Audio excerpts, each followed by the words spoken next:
In the mid-1980s, I was going through kind of a late-in-life renaissance, and I started reading a lot of biographies.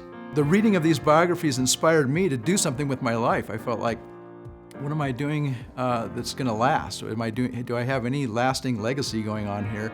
I had a full-time job, and I was commuting 90 minutes one way in LA traffic to work. I had absolutely no available time to read. I took matters into my own hand and started reading while driving 5 miles an hour on the freeways. I got into a few fender benders going at 5 or 10 miles an hour. A friend actually brought me a book on tape. It was 8 tapes. It was the book 1984 by George Orwell. And during the next few days, I listened to it on my commute. And I thought, why doesn't everyone in the world who's sitting on these freeways, why don't they listen to audiobooks?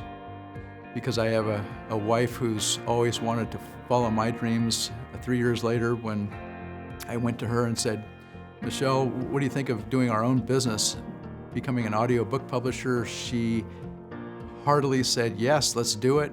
And we sold our house in Southern California and moved to Oregon, and the rest is history.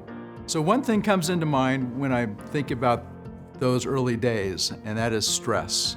People really don't understand what I went through until I tell them that I worked over 100 hours a week for the first 5 years. I did almost everything in the business. My wife helped out with some of the proofing and answering some phones on occasion, but otherwise I did it all. I licensed the titles, I wrote the copy, I placed the edits into the recordings, I did the data entry for orders, and probably the best thing I did was I actually got on the phone with customers and I took orders. And then fast forward about 2 years, when we did have some employees, we might have had a half dozen employees, we had converted our garage into kind of a semi-warehouse phone center. So we had like 4 little cubicles where people could take phone calls, and the rest was just inventory and people, stuffing books and this and that. In the early days, when we were really struggling, we got so financially pinched at one time, I actually auditioned myself. And I'll never forget this. I read 2 pages in my audition, and then I listened back, and I've never been tempted to read since. It was so bad. Back in the cassette day, we were forced to really rent our books more than even selling them because of the price. So a book like Atlas Shrugged was 35 tapes, and the cost was $200.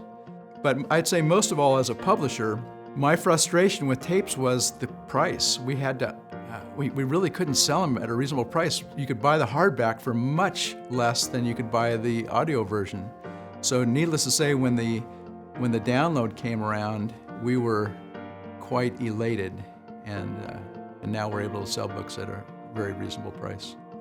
The culture of Blackstone is what I would call counter-corporate. I decided to give our people a lot of freedom, so the people here pretty much can make their schedules, but we also give them a lot of freedom to accomplish what they can accomplish. I just think that if you don't give people freedom, you'll never see what they can do. And I think it just works for the area. Ashland is a kind of a rural area, beautiful southern Oregon, and people like living here and like working here. My advice for others who want to start a business that can be sustainable for a long period of time and grow, I suppose, would be to find a product that helps people in some way. Find a product that either improves their education, their health, their personal growth or spiritual growth, or in our case, a product that does all those and gives them the gift of time. But if you can do something that will help people, it's probably going to endure for a long, long time.